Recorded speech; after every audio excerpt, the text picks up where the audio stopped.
Folks, Black Star Network is here.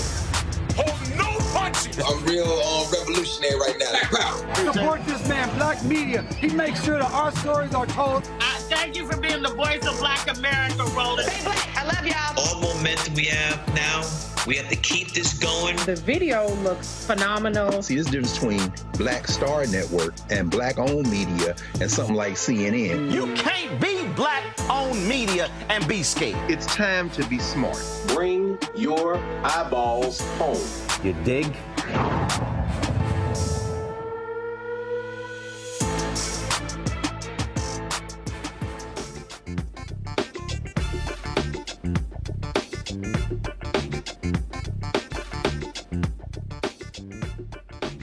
It's Wednesday, October 23rd, 2024. I'm Candace Kelly, sitting in for Roland. Here's what's coming up on Roland Martin Unfiltered, streaming live on the Black Star Network. Trump's former White House chief of staff issued a stern warning that if elected again, his former boss would govern like a dictator. You'll hear what Kelly and Vice President Kamala Harris had to say. We'll also show you some of Harris's NBC interview. Now, meanwhile, Justice and Joy National Collaborative launched its Rapid Response Fund, which will award grants to Gen Z voters to get out the vote. We'll talk to one of the organizers. We'll also talk to a professor who participated in a report that found that nearly 4 million Americans will not be able to vote because of their felony convictions. And a judge gives Rudy Giuliani just 1 week to turn over his $5 million co-op apartment to Georgia election workers that he defamed. And the judge upholds the January 6th trespassing conviction of the first January 6th rioter who was removed from office under the Constitution's ban on insurrectionists. It's time to bring the funk on Roland Martin Unfiltered, streaming live on the Black Star Network. Let's go. He's got it. Whatever the miss, he's on it. Whatever it is, he's got the scoop, the fact, the find. And when it breaks, he's right on time and it's rolling. Best believe he's knowing. Putting it down from sports to news to politics. With entertainment just for kicks, he's rolling. It's on go, roll, roll, y'all. It's Roland Martin, yeah. Rolling with Roland now.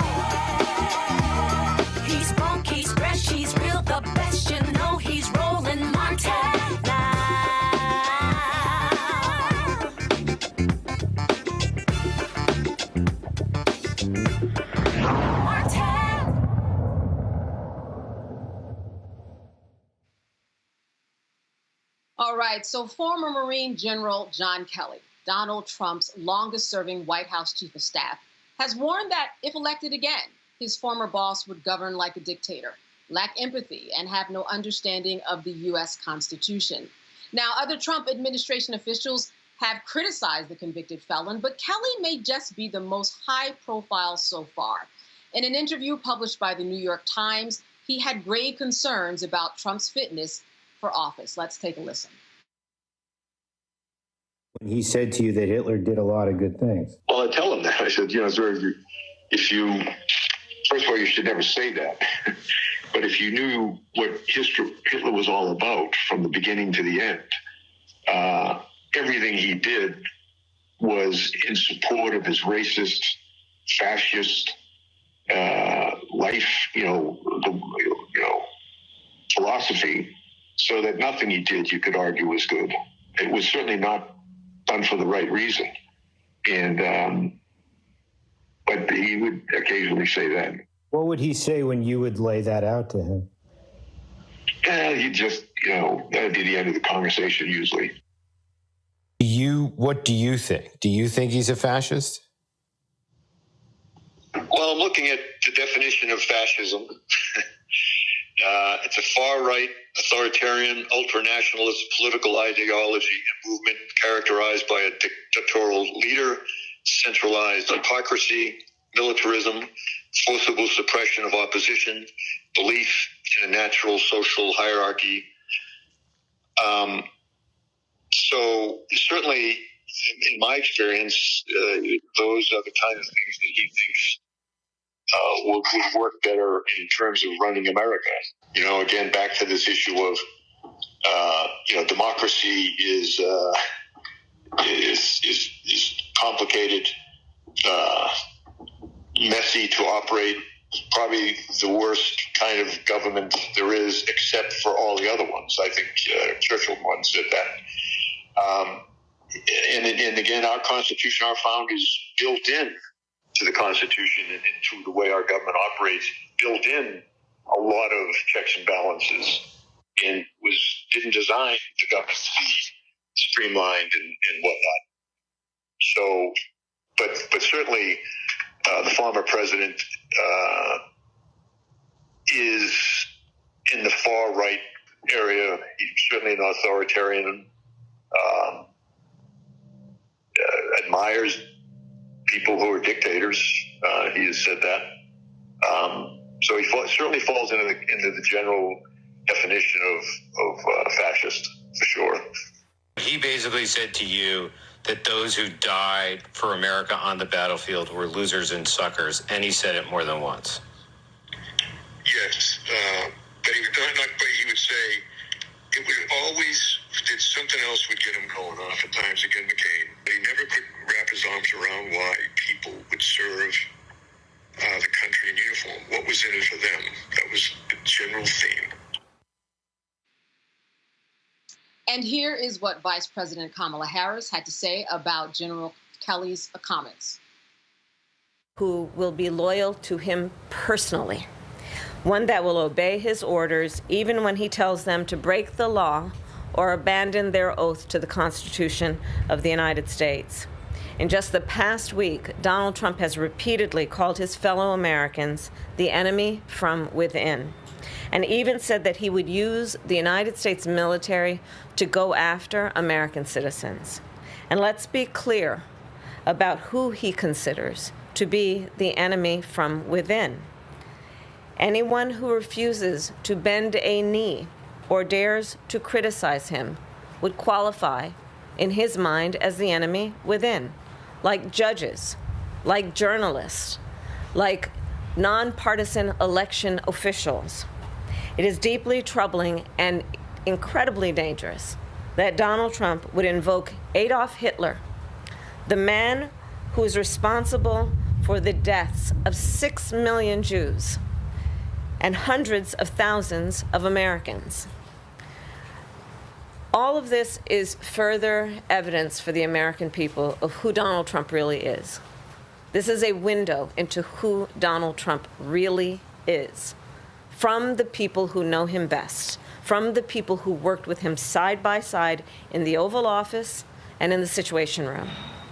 And it is clear from John Kelly's words that Donald Trump is someone who, I quote, certainly falls into the general definition of fascist, who in fact vowed to be a dictator on day one and vowed to use the military as his personal militia to carry out his personal and political vendettas. Donald Trump is increasingly unhinged and unstable. And in a second term, people like John Kelly would not be there to be the guardrails against his propensities and his actions. Those who once tried to stop him from pursuing his worst impulses would no longer be there, and no longer be there to rein him in. So the bottom line is this. We know what Donald Trump wants. He wants unchecked power. The question in 13 days will be, what do the American people want? Thank you. All right, I am now joined by Rebecca Carruthers. She is Vice President of the Fair Election Center in Washington, D.C. Also joined by Joy Cheney, founder of Joy Strategies, also out of Washington, D.C. Joy, let me start with you. Listen, I don't think that there's anything here that is very surprising, except for the fact that now we are hearing this from a general. Do you think that this makes a lot of difference in this regard? I mean, it's difficult for me to say so because Donald Trump has said some of the worst things ever. Many of the things that are included here, people already know. John Kelly has already been critical. John Kelly has already said that he has said members of the military are suckers and losers. It's obvious that he is an authoritarian leader, which I appreciate John Kelly just saying, if it quacks like a duck and it walks like a duck, it is a duck. Donald Trump is an authoritarian, and he seems to have a fascination with authoritarian leaders. And there's a little bit of sociopathy there where he just doesn't understand that you can't, like, to honor and to exalt Hitler is a real problem for the world. He must know that. But there's some kind of distance between what a normal human would feel and what he would feel. It is dangerous to have this person in office. I hope that it makes a difference for Republican women who Liz Cheney is talking to, who I think John Kelly is talking to, Republican people, moderates. But if you're on the fence, that combined with Doms, why support Donald Trump? It doesn't matter what your husband's doing. It doesn't matter what you think you might get in some kind of tax package. You don't want someone who wants to undermine democracy and your freedoms at the same time.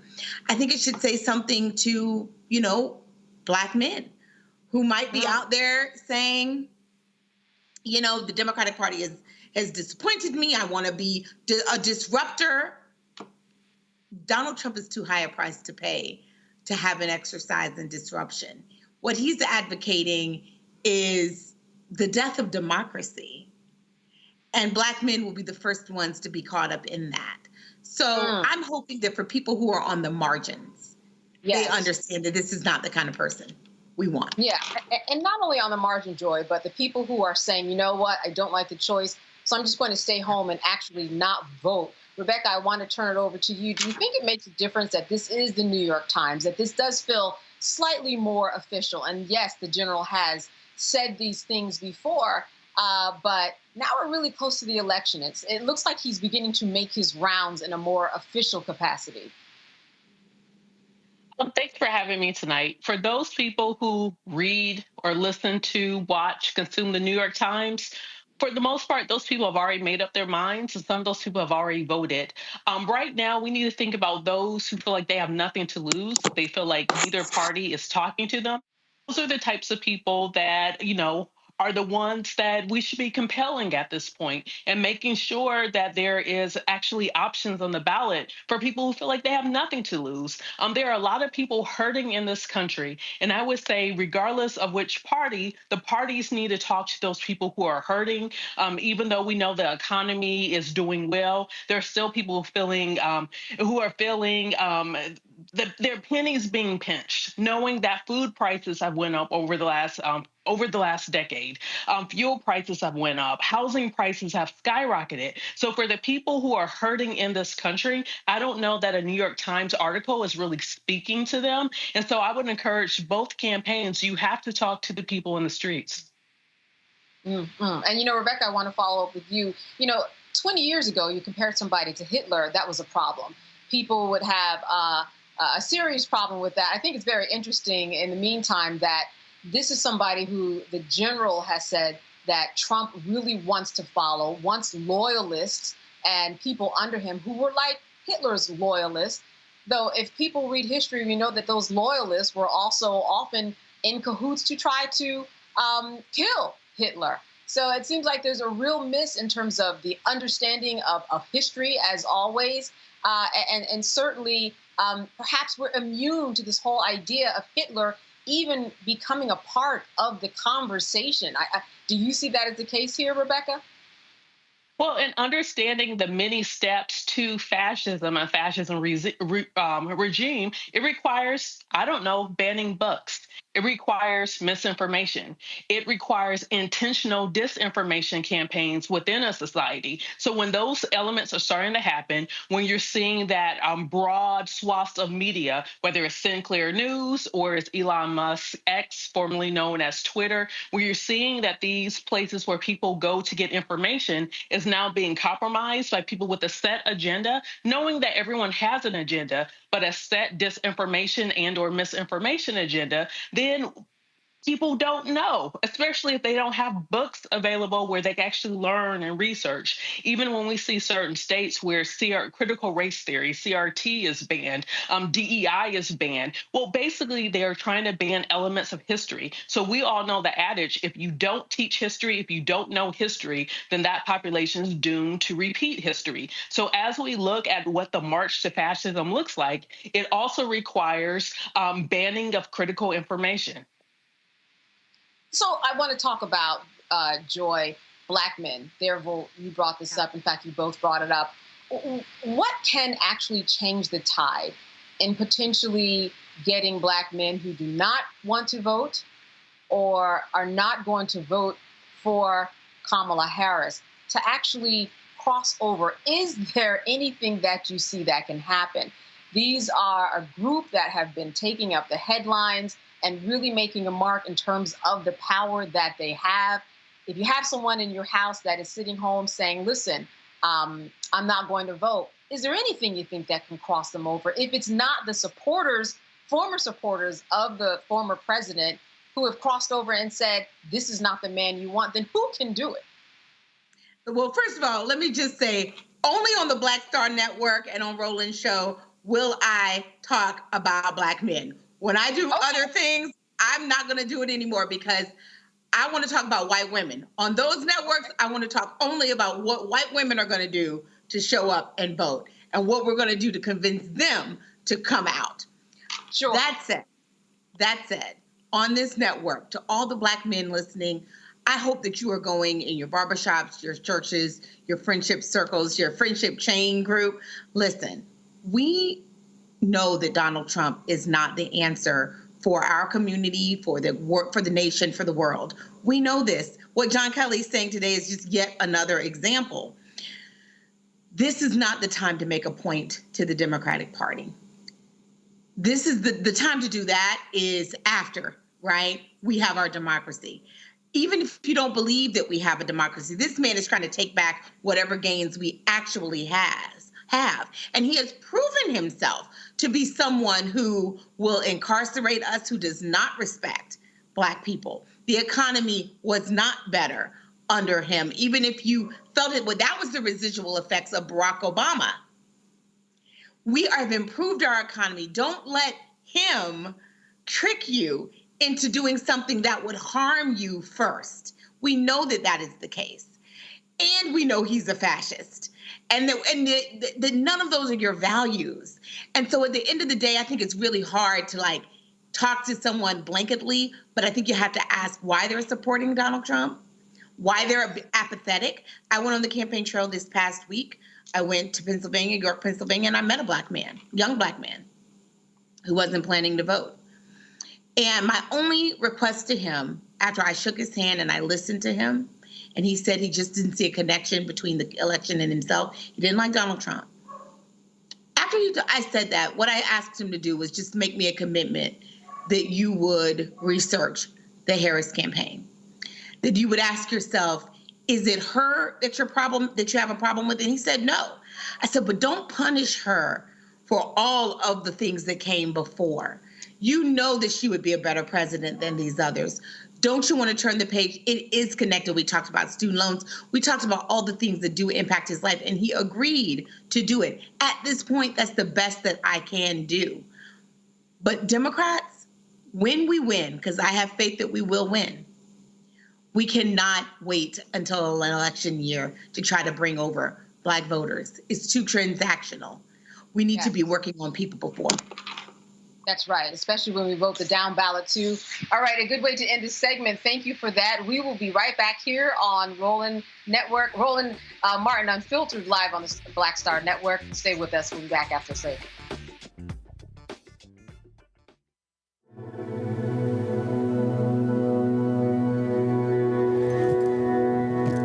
Her blanket.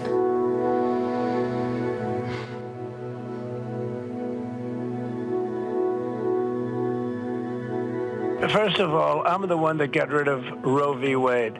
Do you believe in punishment for abortion? There has to be some form of punishment. For the woman? Yeah, there has to be some form. Women will be happy, healthy, confident, and free. You will no longer be thinking about abortion. So all they talk about abortion. You will no longer be abandoned, lonely, or scared.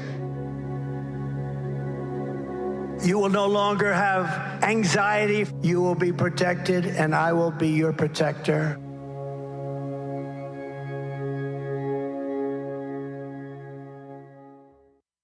IVF is a miracle for us because it allowed us to have our family.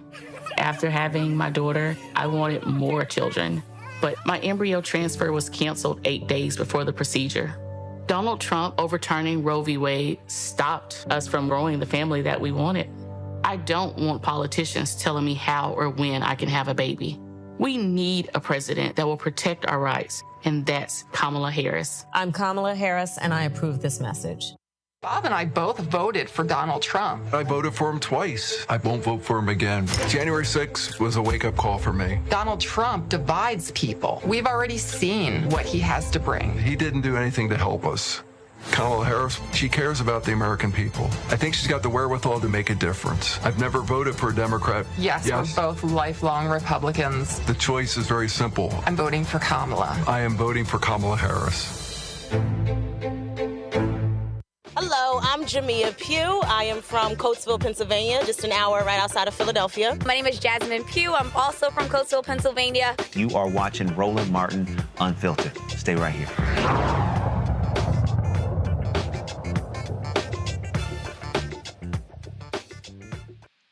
Vice President Kamala Harris sat down with NBC's Hallie Jackson, who asked about the economy. Here's part of that interview.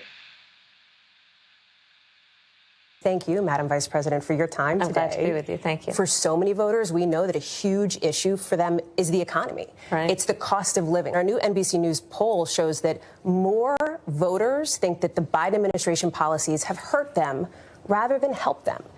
And I wonder, are the last 4 years an obstacle to you in this race? Here's how I look at it. First of all, let me be very clear. Mine will not be a continuation of the Biden administration. I bring my own experiences, my own ideas to it, and it has informed a number of my areas of focus, most of which are, on to your point, lowering costs. So part of my plan includes what we need to do to bring down the price of groceries, including the work I will do dealing with price gouging, something I dealt with when I was Attorney General, something I will deal with going forward. Then why do you think that's not landing with voters? Because in the numbers, it's the opposite. Former President Trump leads you on this issue. Well, when I'm out, this is why I'm going out to Wisconsin, Pennsylvania, and Michigan. Excuse me, just got in late this morning, actually. But going to 3 states yesterday, and I'm going to continue being on the road. I have to earn the vote. As you sit here today, do you think the country is ready now for a woman and a woman of color to be president? Absolutely. Absolutely.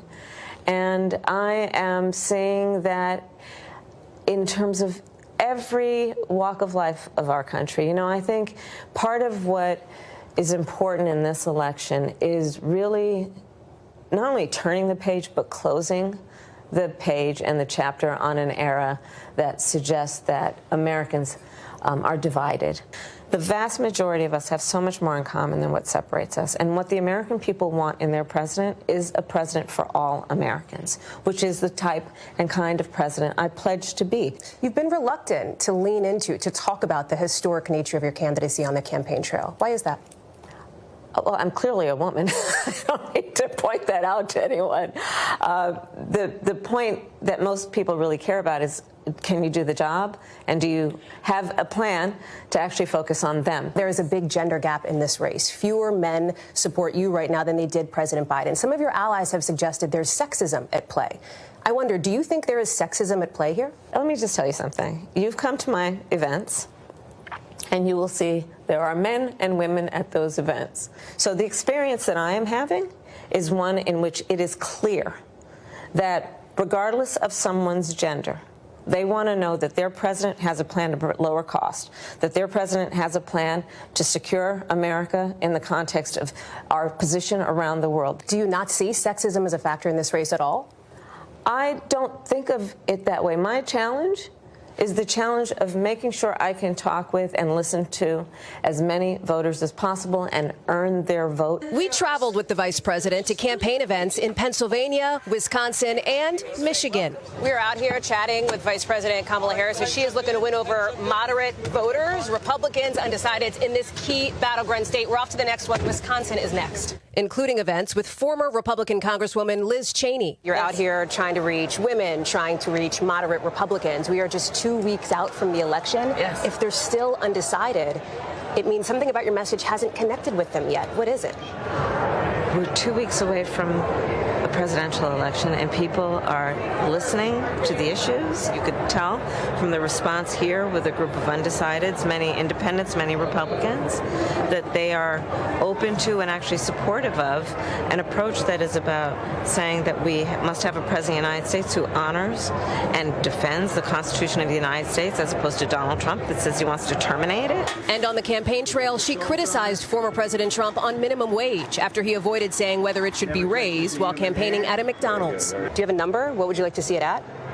Well, at least $15 an hour, but we'll work with Congress, right? That's something that is going through Congress. And we also asked her about Trump supporter billionaire Elon Musk campaigning in Pennsylvania with his $1 million offer to a random registered voter if they've signed his petition in favor of free speech and the right to bear arms. Do you worry that it could be effective, his support for former President Trump in that key battleground? Listen, I'm not about doing it gimmicks and all of that. I think that what we have to do and what I'm going to continue to do is to be out in communities. We also asked about abortion rights if Congress were to be controlled by Republicans. So is a question of pragmatism then, what concessions would be on the table? Religious exemptions, for example, is that something that you would consider? I don't think we should be making concessions when we're talking about a fundamental freedom to make decisions about your own body. We are sitting here 2 weeks away from election night.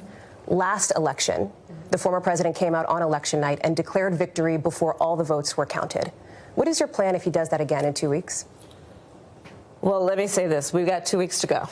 And I'm very much grounded in the present in terms of the task at hand. And we will deal with election night and the days after as they come. And we have the resources and the expertise and the focus on that as well. So you have teams ready to go? Is that what you're saying? Are you thinking about that as a possibility? Of course.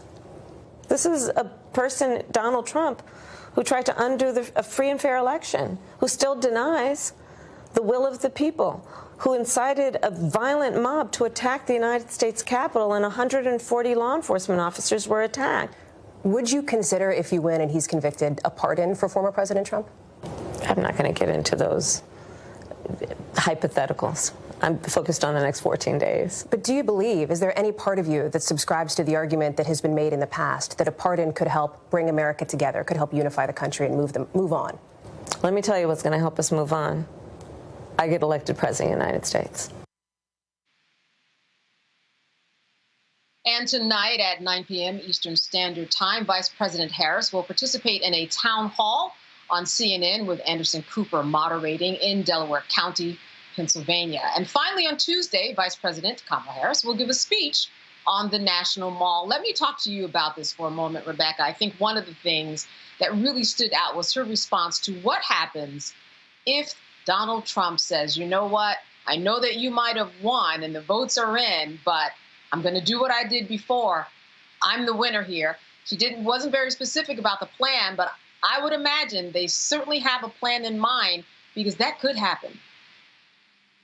Well, I'm still waiting to hear the former president say that President Joe Biden won. So I don't think that he's actually going to acknowledge what does or doesn't happen on election night. I think he's going to be banana pants the way he has indicated already, and that he doesn't actually believe in free and fair elections. He's not the most pro-democracy person. That said, there are national groups like my group, Fair Election Center. We're a C3 nonpartisan organization. We're keeping our eye out on different hot spots across the country. There are other groups on the nonpartisan side that's interested in upholding democracy that want to make sure that the votes do get certified, that those folks who are eligible to vote, who do cast their ballots, that their ballots are counted. And I do expect for that to happen in 2024 like it's done the previous years. All right.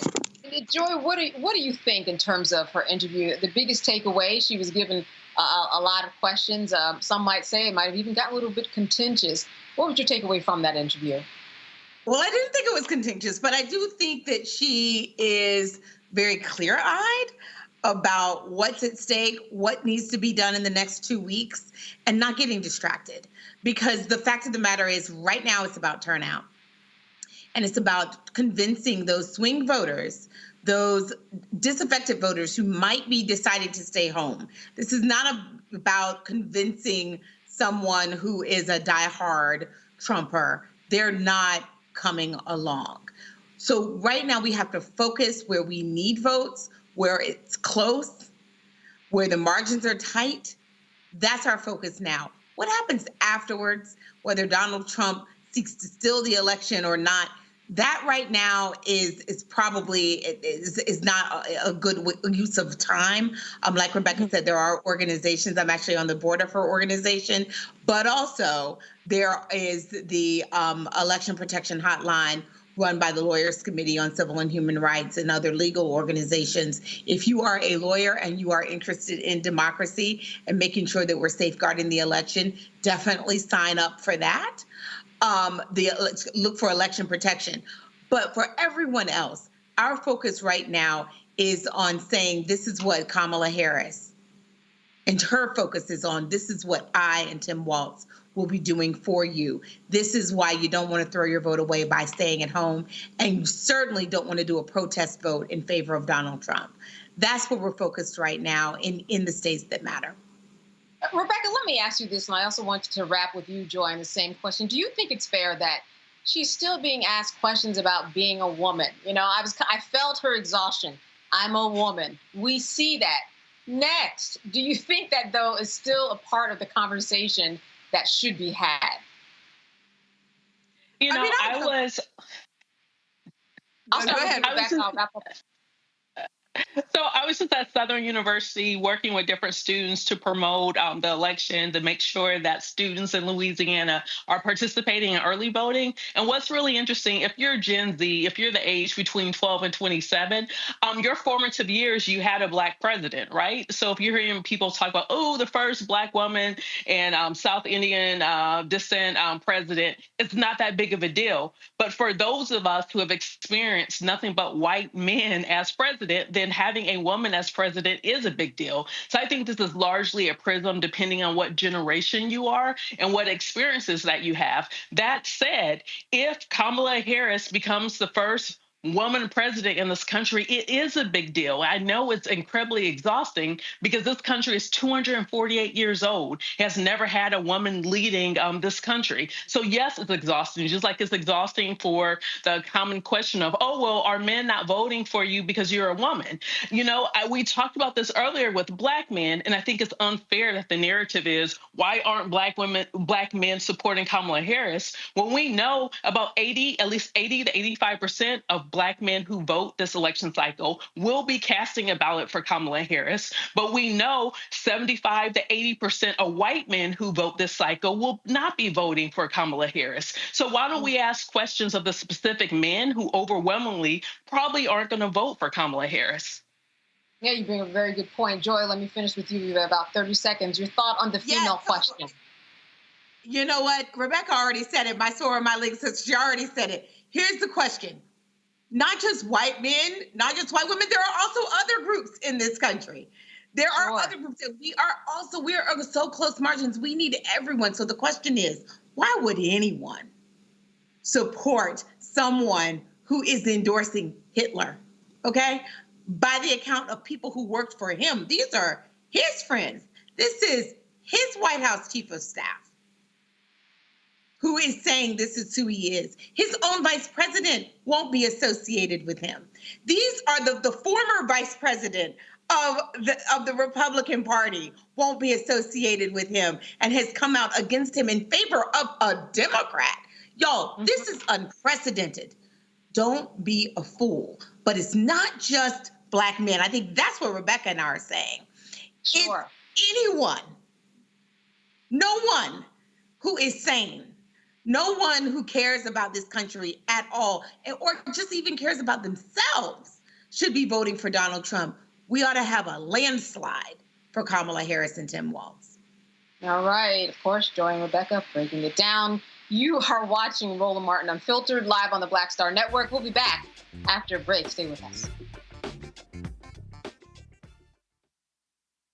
In 2016, Donald Trump said he would choose only the best people to work in his White House. Now those people have a warning for America. Trump is not fit to be president again. Here's his vice president. Anyone who puts himself over the Constitution should never be president of the United States. It should come as no surprise that I will not be endorsing Donald Trump this year. His defense secretary. Do you think Trump can be trusted with the nation's secrets ever again? No. I mean, it's just irresponsible action that places our service members at risk, places our nation's security at risk. His national security advisor. Donald Trump will cause a lot of damage. The only thing he cares about is Donald Trump. And the nation's highest-ranking military officer. We don't take an oath to a king or a queen or to a tyrant or a dictator. And we don't take an oath to a wannabe dictator. Take it from the people who knew him best. Donald Trump is a danger to our troops and our democracy. We can't let him lead our country again. I'm Kamala Harris, and I approve this message. Here's a 78-year-old billionaire who has not stopped whining about his problems. Oh, she had a big crowd. Oh, the crowd. This weird obsession with crowd sizes. It just goes on and on and on.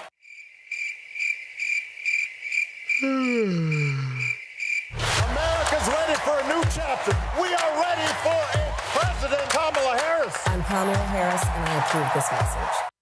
Wrongfully convicted. 5 teenagers were arrested, tried, convicted, and sent to prison. No men were exonerated. What he did to us, he tried to end us. Of course I hate these people. So-called Central Park 5. Calling for execution. And let's all hate these people. You cannot have this man go into office again. I want society to hate him. We were innocent kids.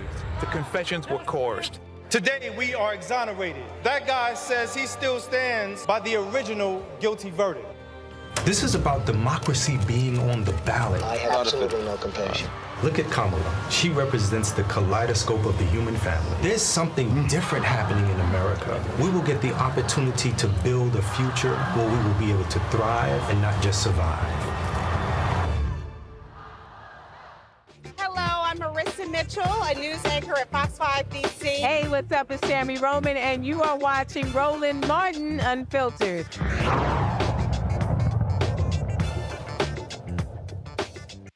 40.8 million members of Gen Z will be eligible to vote in the presidential election. These young people have tremendous potential to influence the upcoming election. This is why the Justice and Joy National Collaborative says it launched a rapid response fund to mobilize young voters ahead of Election Day. Microgrants, $50 to $500, will be awarded to young people of color under the age of 30. To organize and host Get Out the Vote activities in person and digitally across the nation, I'm joined now by Aisha Khan. She's a senior director at Justice and Joy National Collaborative. She joins us from Dallas, Texas. Thank you so much for being with us, Aisha. Thank you. Glad to be here. Yes, indeed. Now, let's talk about these initiatives that people are probably lining up for. I understand that last year you gave out $820,000. How did this come about in terms of these micro grants, and how has it been working out so far in terms of getting out the vote? Yeah, thank you. So it really started just a couple of months ago when we were talking with our youth advocates, and with their guidance, we created the Fixing Democracy Initiative. And it was essentially a research initiative that was surveying first how young people and Gen Z folks were feeling about the election right now. And from there, we realized that civic engagement is something that they are very passionate about, especially within their communities.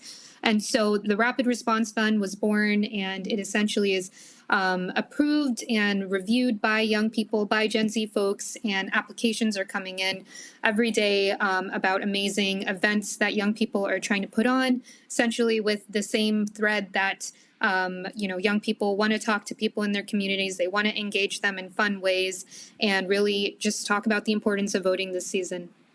Yeah, I'm very curious about what are the interesting and fun ways that they are out there promoting and trying to get grants for. What does that landscape look like? I mean, certainly it's changed, especially with social media. I am sure they are very creative with their activities.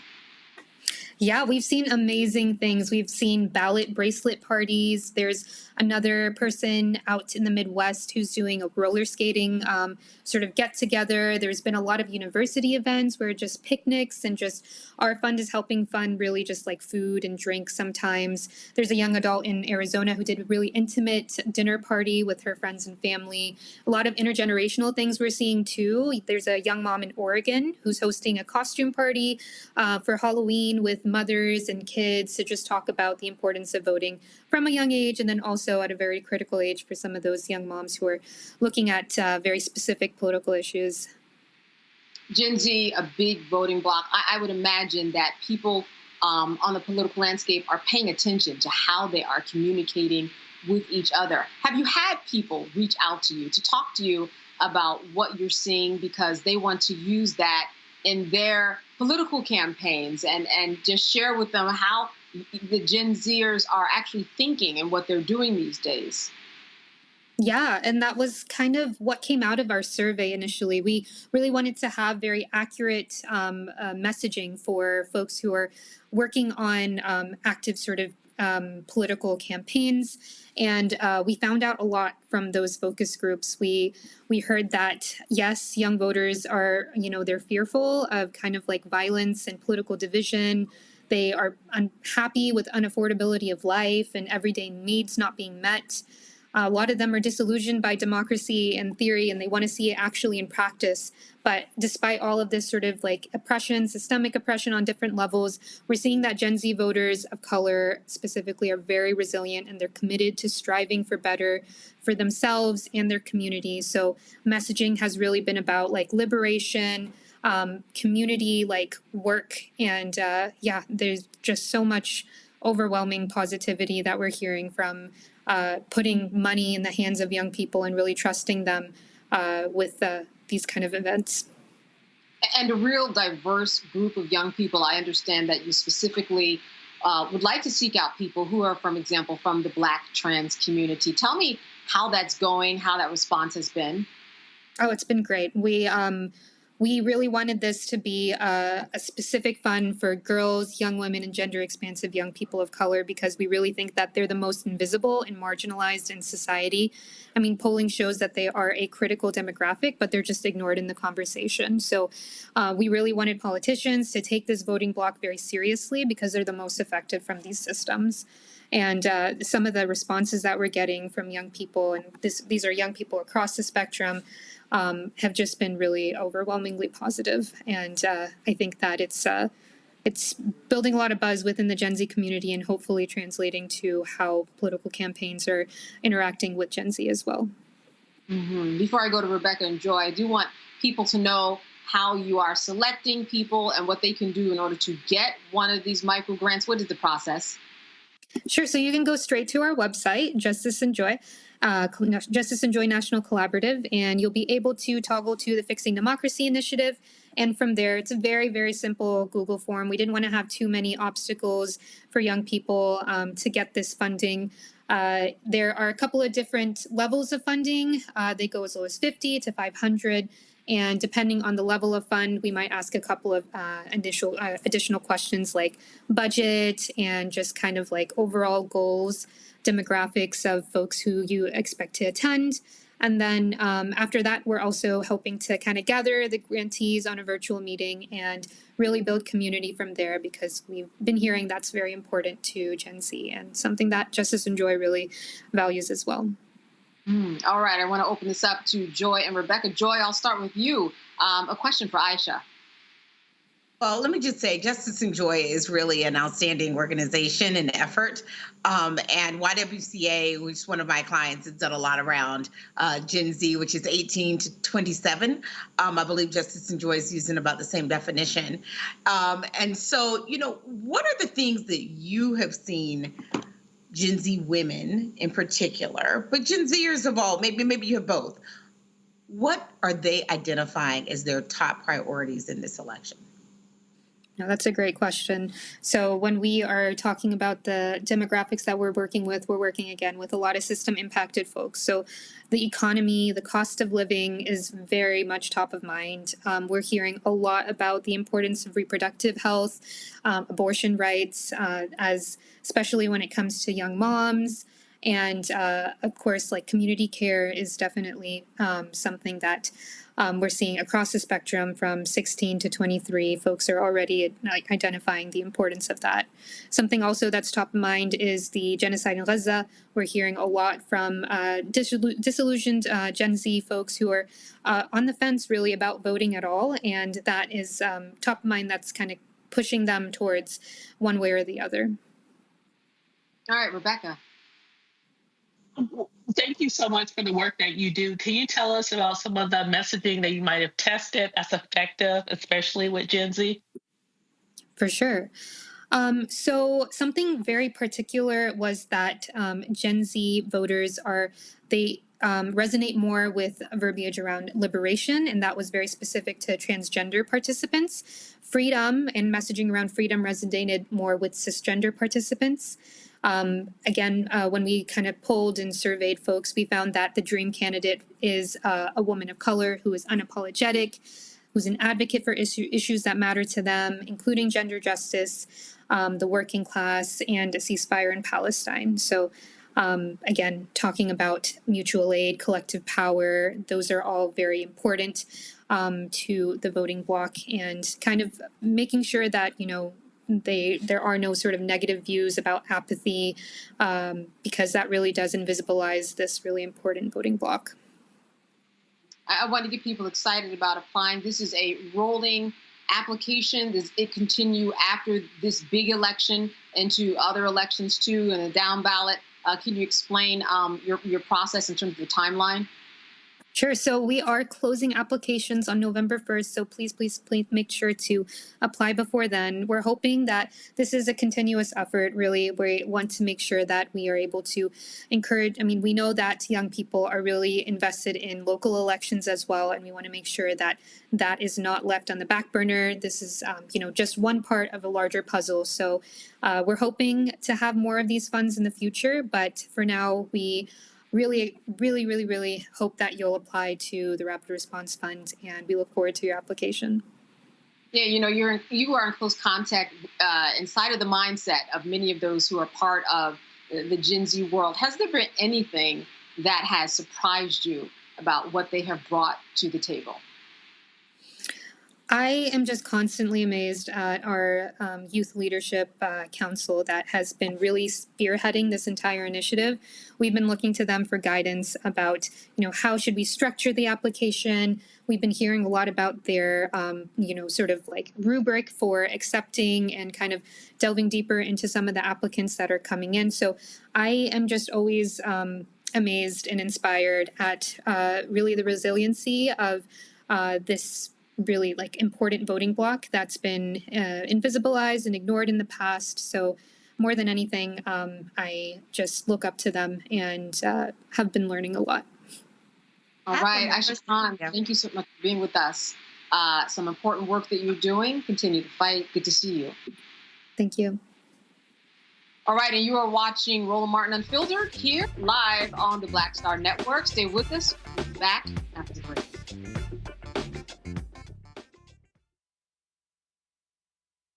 Jill Stein, Green Party candidate for president. So why are Trump's close allies helping her? Stein was key to Trump's 2016 wins in battleground states. She's not sorry she helped Trump win. That's why a vote for Stein is really a vote for Trump. Jill Stein, I like her very much. You know why? She takes 100% from them. I'm Kamala Harris, and I approve this message.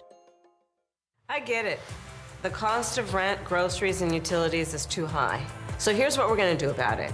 We will lower housing costs by building more homes and crack down on landlords who are charging too much. We will lower your food and grocery bills by going after price gougers who are keeping the cost of everyday goods too high. I'm Kamala Harris, and I approve this message because you work hard for your paycheck. You should get to keep more of it. As president, I'll make that my top priority. It's really rich for Democratic leaders to say that Donald Trump is a unique threat to democracy when he peacefully gave over power. He is still saying he didn't lose the election. I would just ask that. Did he lose the 2020 election? Tim, I'm focused on the future. That is a damning non-answer.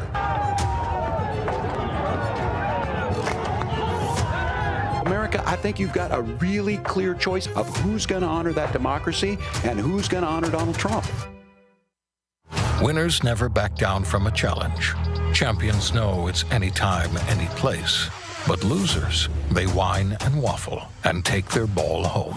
Trump now refusing to debate a second time. He did terribly in the last debate. He's so easily triggered by Kamala Harris. Well, Donald, I do hope you'll reconsider to meet me on the debate stage. If you've got something to say it to my face.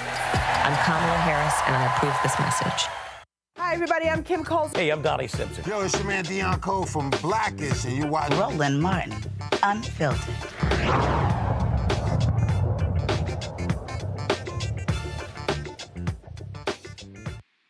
The Justice Department warned Elon Musk's America PAC that his $1 million sweepstakes to registered voters in swing states may violate federal law. Musk, who has backed former President Donald Trump, is spending millions of dollars supporting his candidacy, has publicized the $1 million prize his political action committee is offering to increase voter registrations in hotly contested states. Musk's initial promise to pay prizes to registered voters immediately raised concerns from election law experts and some state officials.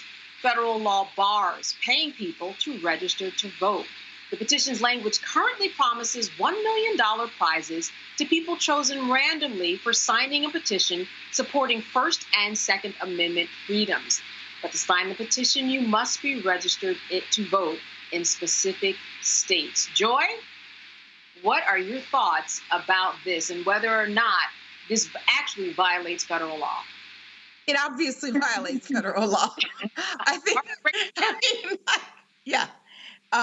This is obviously inappropriate. This is obviously worse than that, particularly illegal. It was right for the Justice Department to jump in. It's why elections matter. It's not just the person in the top job. It's all of the other people who are in the jobs. No one had to tell the Justice Department to do that. It's plainly illegal. And it's also a warning to other people, right? Don't do this.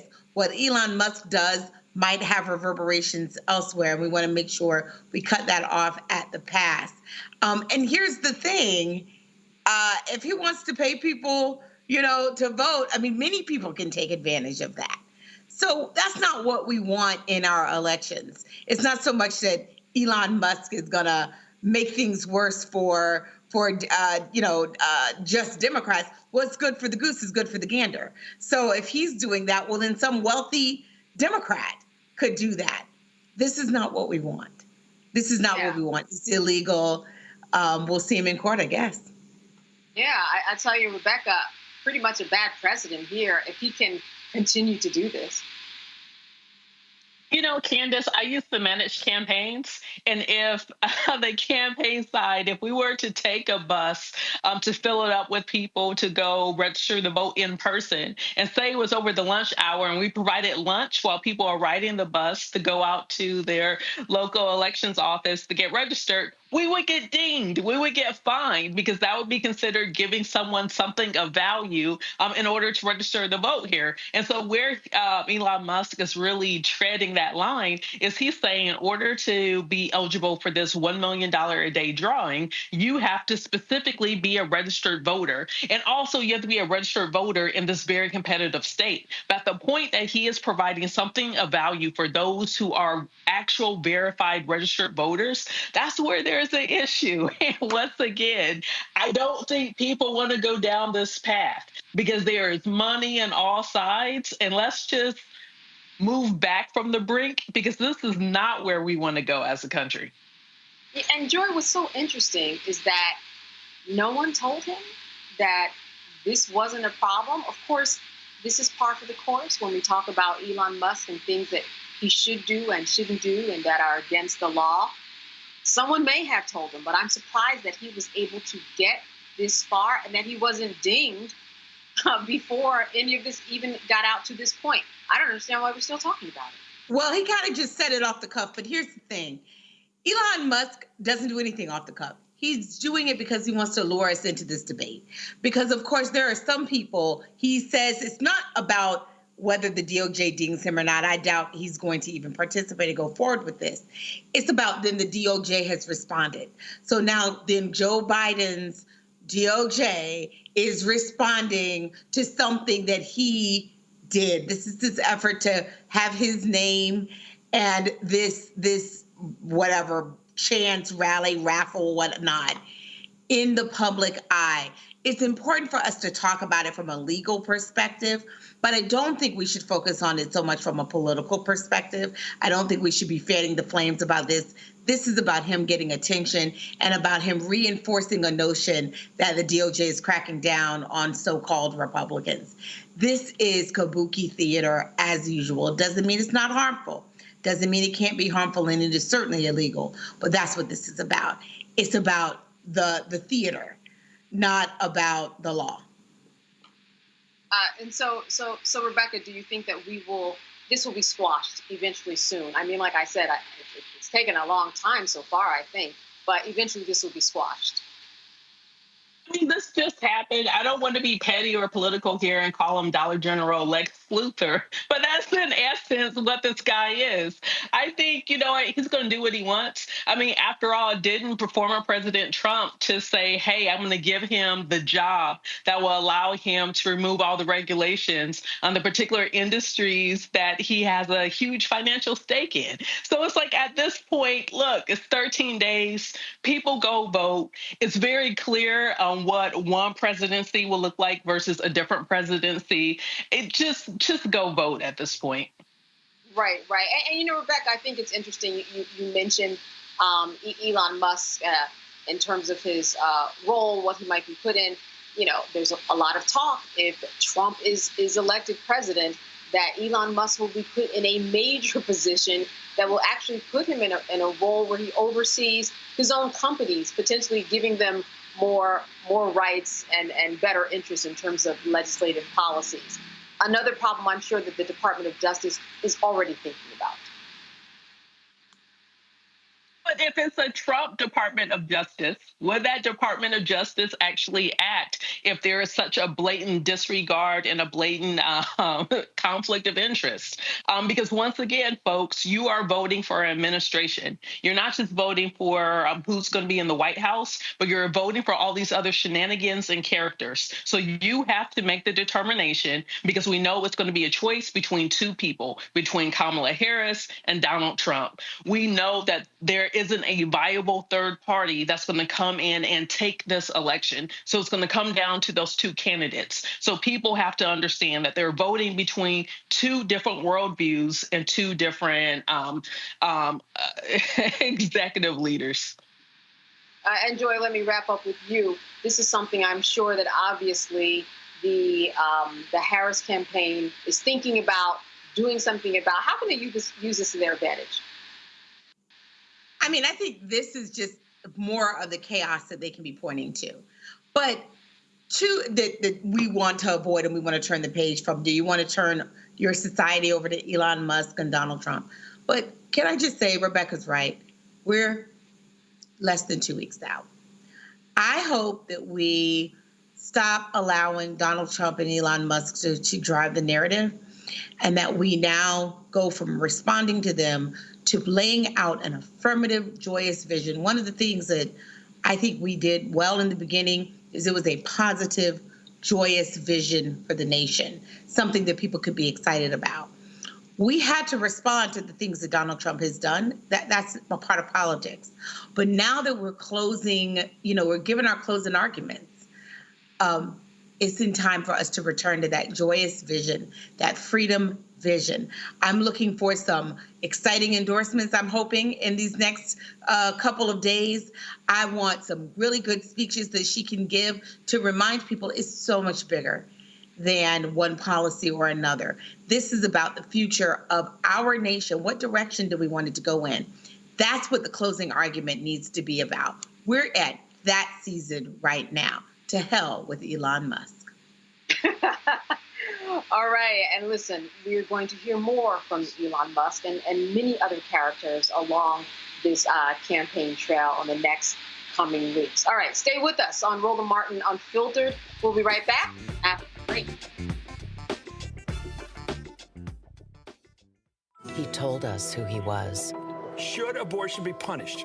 There has to be some form of punishment. Then he showed us. For 54 years, they were trying to get Roe v. Wade terminated, and I did it, and I'm proud to have done it. Now Donald Trump wants to go further with plans to restrict birth control, ban abortion nationwide, even monitor women's pregnancies. We know who Donald Trump is. He'll take control. We'll pay the price. I'm Kamala Harris, and I approve this message. The overturning of Roe almost killed me. I had a blood clot in my uterus that caused my labor to have to be induced because of the overturn of Roe v. Wade. I wasn't able to get life-saving treatment sooner. I almost died. And that's because of the decision that Donald Trump made. I was able to get Roe v. Wade terminated, and I'm proud to have done it. The doctors and nurses were afraid that if they treated me in the incorrect way, that they would be prosecuted for that. And that's appalling. Donald Trump says that women should be punished. Do you believe in punishment for abortion? There has to be some form of punishment. For the woman? Yeah. I believe that women should have reproductive freedom to make the choices about their own bodies. 4 more years of Donald Trump means that women's rights will continue to be taken away one by one by one by one. This has to stop because women are dying. I'm Kamala Harris, and I approve this message. Disastrous, alarming, a plan that shreds American values. That's what independent news sources and conservatives are saying about a proposal from right-wing extremists called Project 2025. It would threaten hundreds of thousands of jobs created by the Clean Energy Plan, give massive tax breaks to big oil, and roll back protections that keep corporations from poisoning our water with toxic chemicals. Project 2025, a dream for them, a disaster for you. What's good, y'all? This is Doug E. Fresh, and you're watching my brother Roland Martin Unfiltered as we go a little something like this. Hit it. It's real.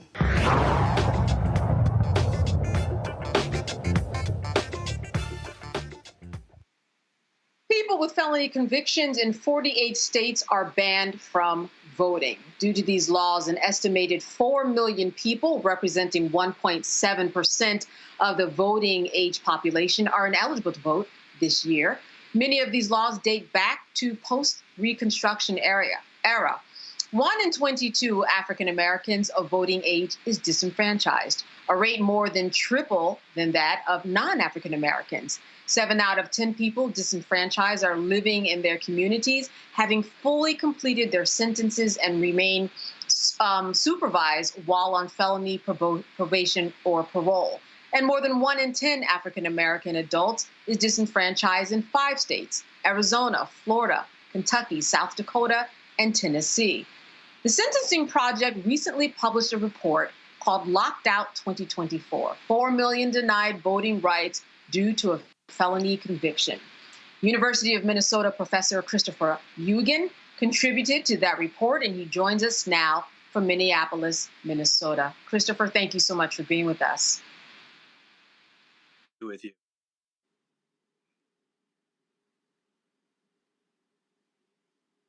Here, Christopher, you there? Yes. Okay, thank you for being with us. You know, this is something certainly that when we look at the numbers, 4 million votes, that changes the tide. It can when it comes to an election. Tell me a little bit about this study, because there have been some doors that have been opened over the years for those who have served their felony convictions. But where are we now in terms of felony convictions, those people who have served their time but cannot vote? Yeah, it's a tale of both tremendous growth in reenfranchisement. There's been lots of states have restored the vote in recent years. So for the first time in a long time, people who are in the community on supervised release will be able to vote in Minnesota. And the same is true in New Mexico. There have been 10 states that have expanded the vote. So in 2016, it was about 6 million people couldn't vote. So we're down to about 4 million. That's a big change and a lot of positive news. On the other hand, that means 4 million folks are going to be left out. I started studying this issue around 2000. In the 2000 election, there was also about 4 million people who were locked out and couldn't vote. And their votes may have been decisive in the presidential election. So it's a very important issue. Seems as though that the changing tide in terms of those who at one point couldn't vote and now they can vote, it seems as though that would be a good precedent for other states to look to, for something to happen on a federal level. What are your thoughts about why this hasn't happened all over and that only a few states do this? Yeah, it has been, there's been a durable Supreme Court precedent since the 1970s that has kind of given the states the capacity to set their own rules regarding voting for people with criminal records. And that kind of has led to this really patchwork quilt around the country. So, you know, if you're incarcerated in Maine and Vermont, you never lose the right to vote. If you're incarcerated in Florida, you may lose the right to vote indefinitely, or at least until you've served all your time, paid all your fines and fees, and if your offenses don't occur on an excluded list. So that sort of unfairness across the country is one of the real challenges. As I said, though, you know, there's a lot of grassroots coalitions around the United States that are really working hard to expand the vote. And is there any movement in terms of on a federal level or anything happening in Congress to see just a complete change in the tide? That has been more elusive. I'll say that you know, there have been several Supreme Court challenges under the Voting Rights Act because, as you discussed, there's a disparate impact racially, and many of these laws were formed with racist intent after the Civil War, when black men gained the right to vote. So I think there are legal grounds for such a case, and such any infringement on voting should get some strict scrutiny from the court. But I would say that has been an uphill battle, and I'm not particularly optimistic that we'll see action at the Supreme Court or in the federal courts generally. So it's been more states picking away at each of these categories and saying, well, what can we do for people who are post-sentence, who've served all their time? What can we do for people who are on parole or who might be on probation? And those have gradually started to chip away at these laws. I'm very curious, what is the legal argument that is being made as to why those who have served their time and they come out and they have all the other freedoms in the world, except for this particular freedom in terms of not voting? How is that connection actually legally being justified? I would personally characterize the arguments as relatively thin. The proponents of disenfranchisement say that people who commit felony-level crimes have shown that they are not worthy, they don't make good decisions, they can't be trusted, that redemption must be earned, or even that voters with records will somehow pollute the voting stream. But as you point out, this is particularly for people in the community. A judge, our criminal legal system has seen fit to allow people to be out, to be working in their communities, to be paying taxes. And that's the number one thing I hear from impacted populations about this, is they think it's taxation without representation. Yeah, absolutely. Let me open this up to my panel. Joy, I'll start with you. A question for Christopher. So can you just review for people, if you have it, like the states where this is at play, right? Where is this going to make a difference? Yeah, I would say, it could make a difference in any state, but in states that it's the places where it's heaviest is in the South and in the East.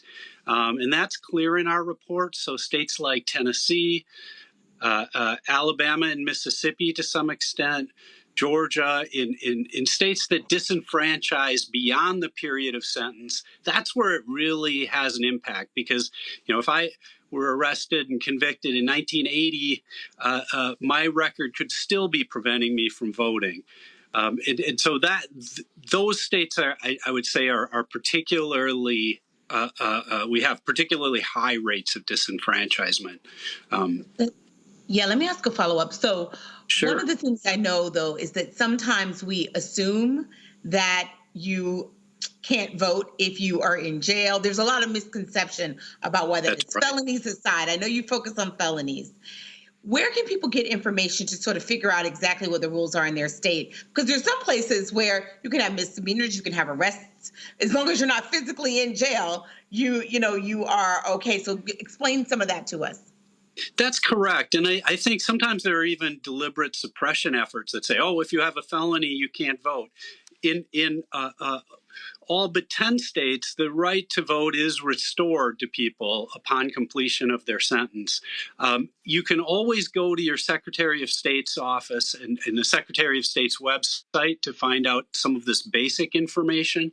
The Sentencing Project report, I think, is a good guide.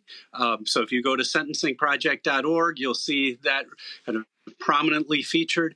But it can really depend. I would say, know your supervision date and know if,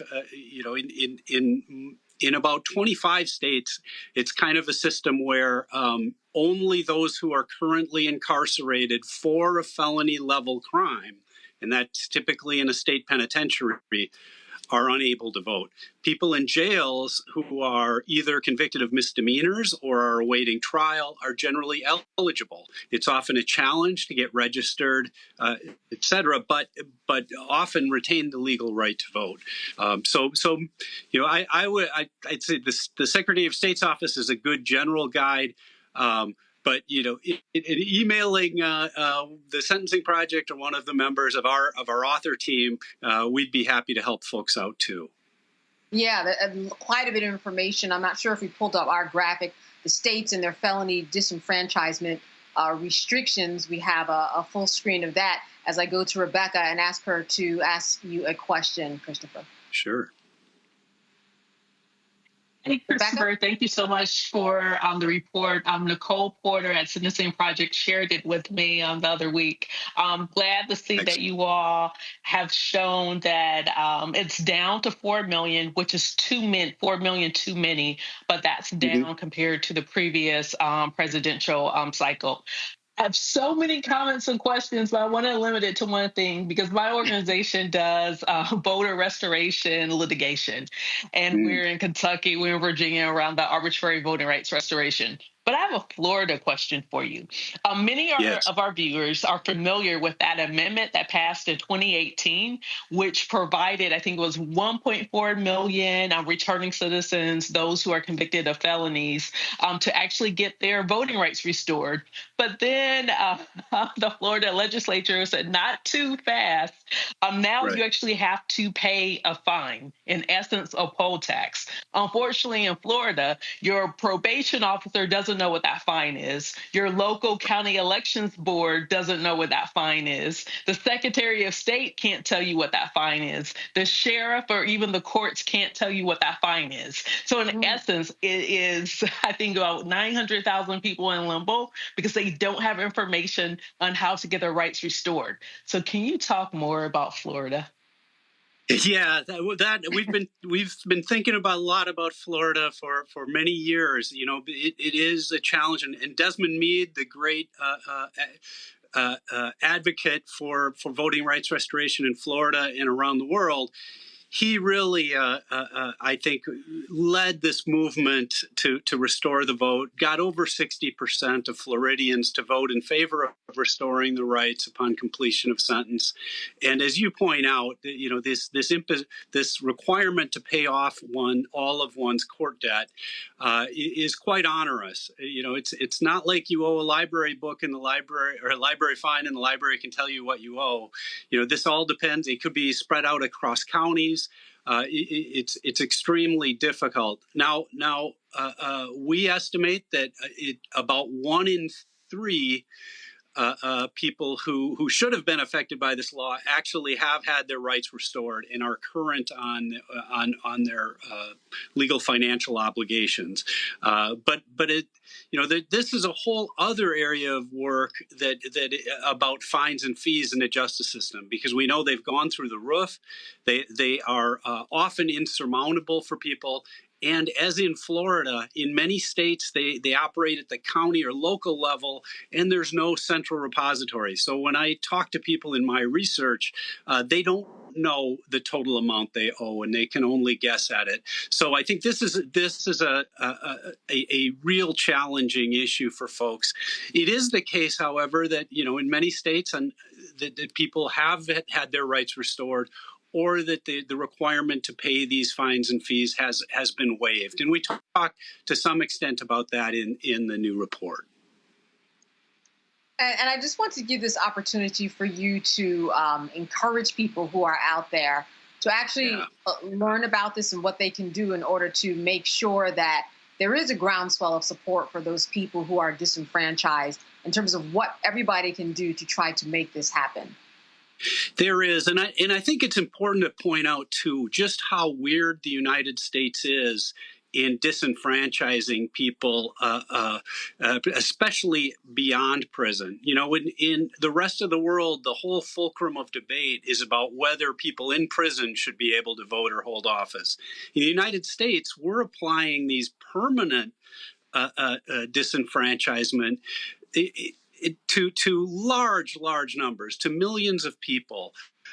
You know, for the first time this year, we have state-by-state numbers of the women affected specifically and the men affected. And over 90% of the women who are disenfranchised are in their communities, working, raising families, being active in other ways. So the United States is a real outlier on this issue, as on so many others, and the time for reform is now. All right, Christopher Eugen, thank you so much for being with us tonight. Great information that I'm sure people will be sharing. Thank you for making us aware. Thank you so much. All right, you are watching Roland Martin Unfiltered here on the Black Star Network. Stay with us. Jill Stein, Green Party candidate for president. So why are Trump's close allies helping her? Stein was key to Trump's 2016 wins in battleground states. She's not sorry she helped Trump win. That's why a vote for Stein is really a vote for Trump. Jill Stein, I like her very much. You know why? She takes 100% from them I'm Kamala Harris, and I approve this message. Disastrous. That's what independent news sources and conservatives are saying about Project 2025. It would threaten hundreds of thousands of jobs, give massive tax breaks to big oil, and roll back protections. A dream for them, a disaster for you. I get it. The cost of rent, groceries, and utilities is too high. So here's what we're going to do about it. We will lower housing costs by building more homes and crack down on landlords who are charging too much. We will lower your food and grocery bills by going after price gougers who are keeping the cost of everyday goods too high. I'm Kamala Harris, and I approve this message because you work hard for your paycheck. You should get to keep more of it. As president, I'll make that my top priority. It's really rich for Democratic leaders to say that Donald Trump is a unique threat to democracy when he peacefully gave over power. He is still saying he didn't lose the election. I would just ask that. Did he lose the 2020 election? Tim, I'm focused on the future. That is a damning non-answer.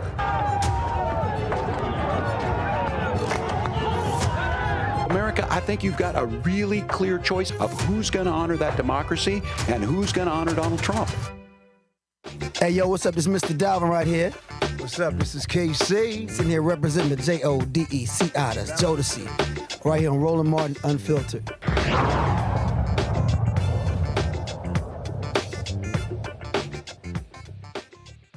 You know, Rebecca and Joy, I really want to talk to you about what you are doing out there on the campaign trail. I know that you are doing a lot, and you know that what people are talking about, what's important to them. You're talking to a lot of people that a lot of us don't have access to. Let me start with you, Rebecca. What are you seeing out there on the campaign trail and hearing from people that you think it's important for this audience to know about, because you are on the ground and you're familiar with so much more than many of us are when it comes to what's happening in the world of politics and how people are voting? Absolutely. And to be clear, I'm not on the partisan campaign trail, but I'm doing a lot of voter education across the country. I was recently in Montgomery. Shout out to the RMU family. I've met and saw so many of you all while I was at Alabama State's homecoming.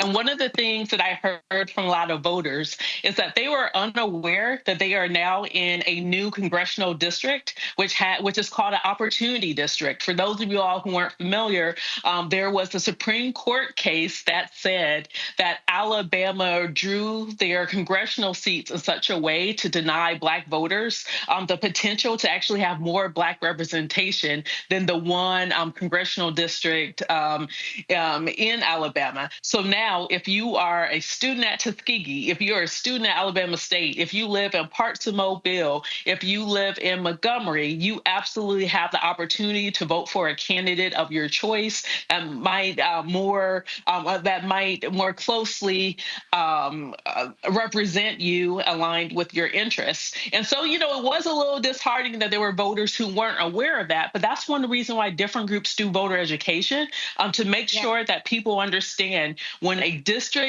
new district is drawn over their head, they must know so they are informed when they're going to cast their ballot. Yeah, and where would you say someone should look to find out the latest information? Because there is so much information going on that's out there, misinformation, and people just don't know where to go to see the latest. But what would you tell them? So the basics, I'll give you the nonpartisan website that you could go to. You should start at vote.gov.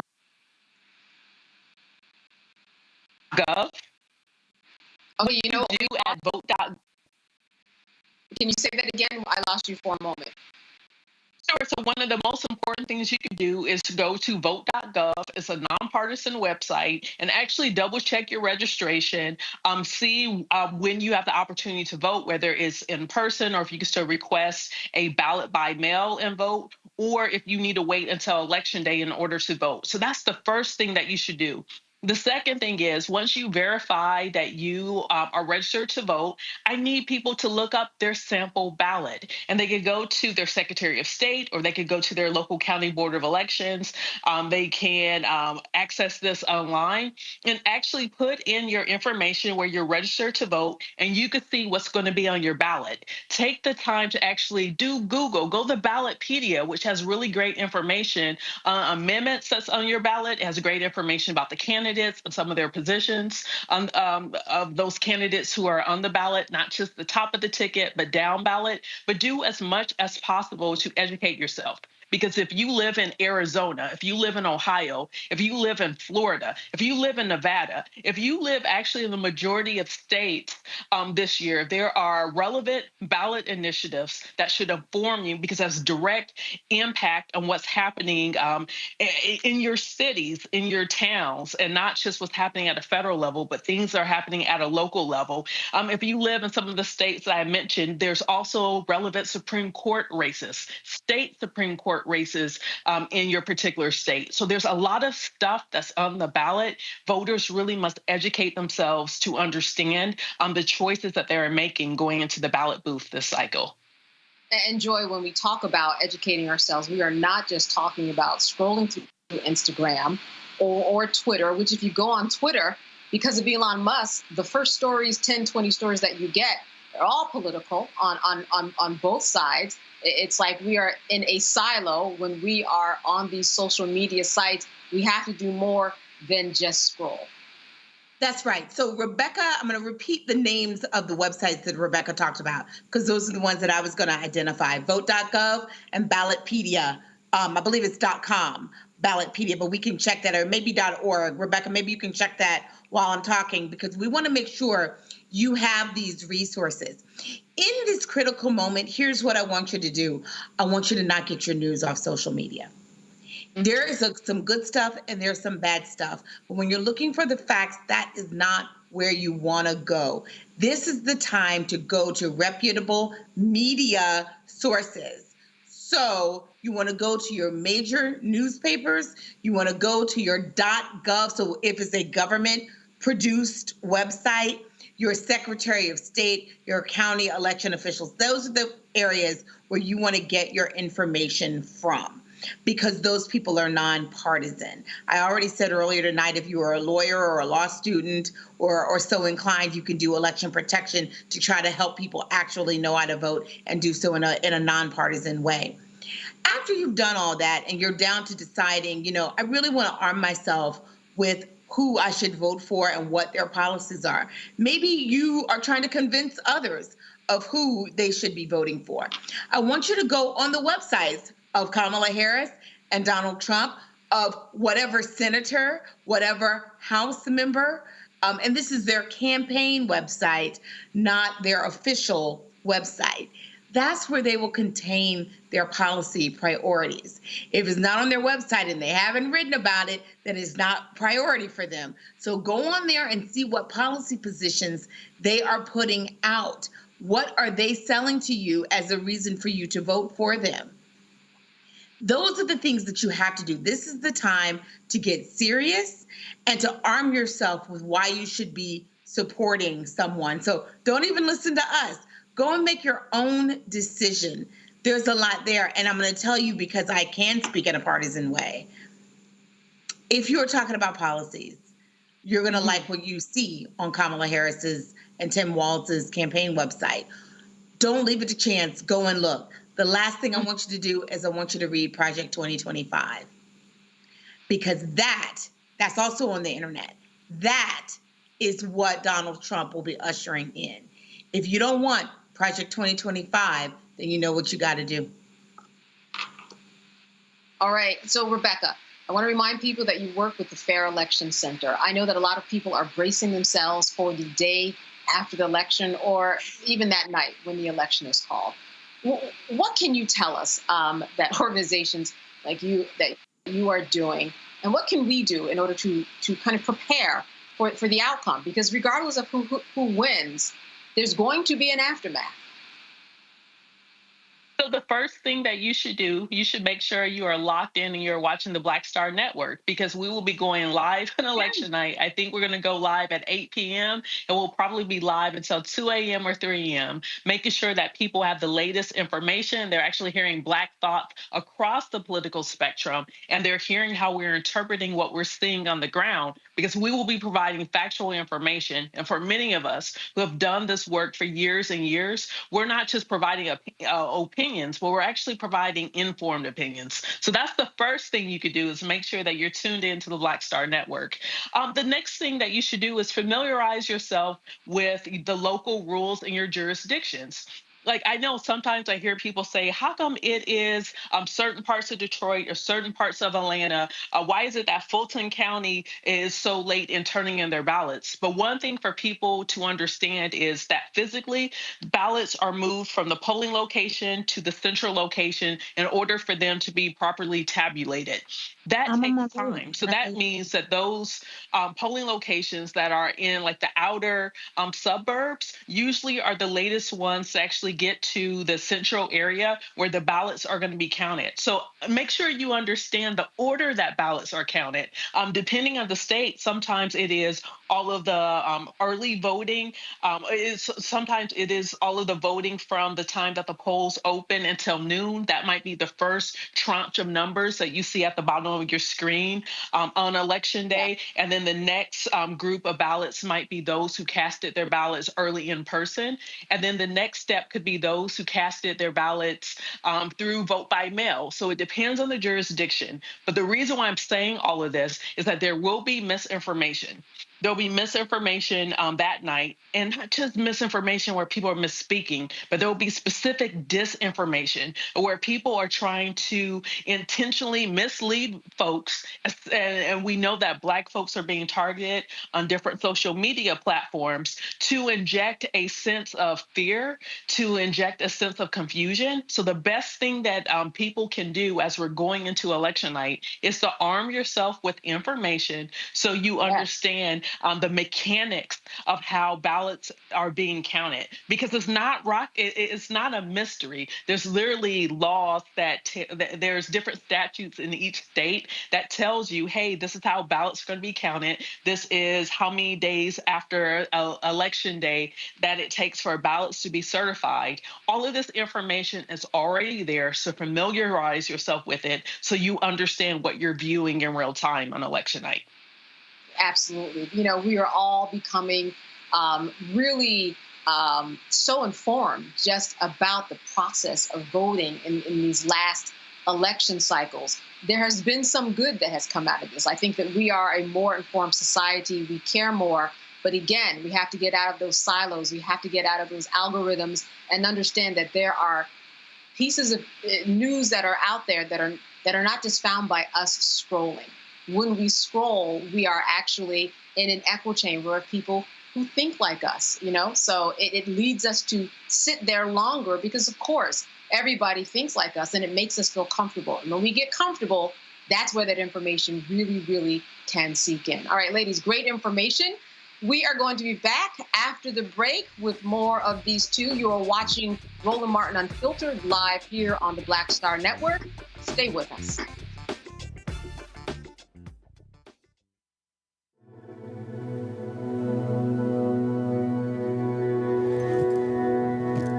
Her blanket.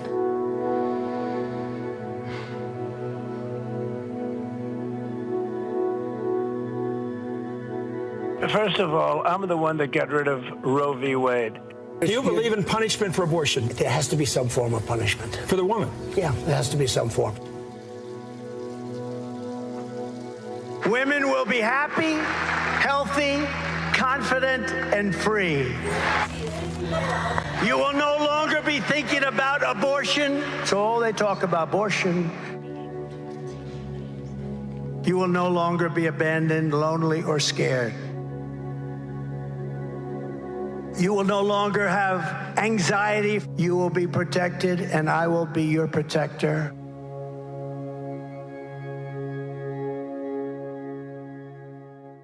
Bob and I both voted for Donald Trump. I voted for him twice. I won't vote for him again. January 6th was a wake-up call for me. Donald Trump divides people. We've already seen what he has to bring. He didn't do anything to help us.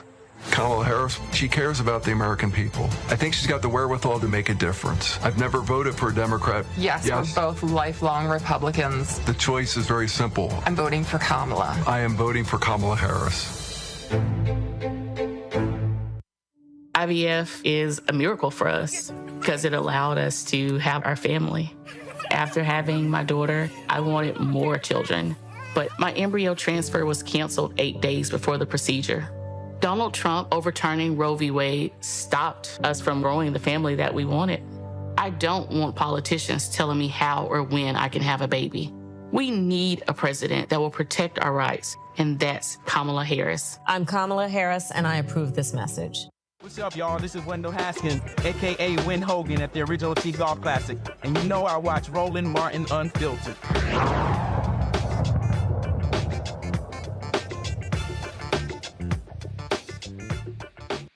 All right, it is all coming down on former New York Mayor Rudy Giuliani. He has less than a week to surrender his Manhattan penthouse and other valuable possessions to 2 Georgia election workers in a defamation case that cost him $145 million in a civil judgment. Yesterday, U.S. District Judge Louis Lyman ordered Giuliani to transfer his personal property, including cash accounts, jewelry, valuables, his Mercedes, television, furniture, and sports memorabilia to Ruby Freeman and Shay Moss. Now, he has to also hand over his Madison Avenue co-op apartment. If you recall, Giuliani accused the mother and daughter of many things, including excluding observers during the vote count, introducing suitcases of illegal ballots, counting the same ballots multiple times, and secretly passing around flash drives during the 2020 election.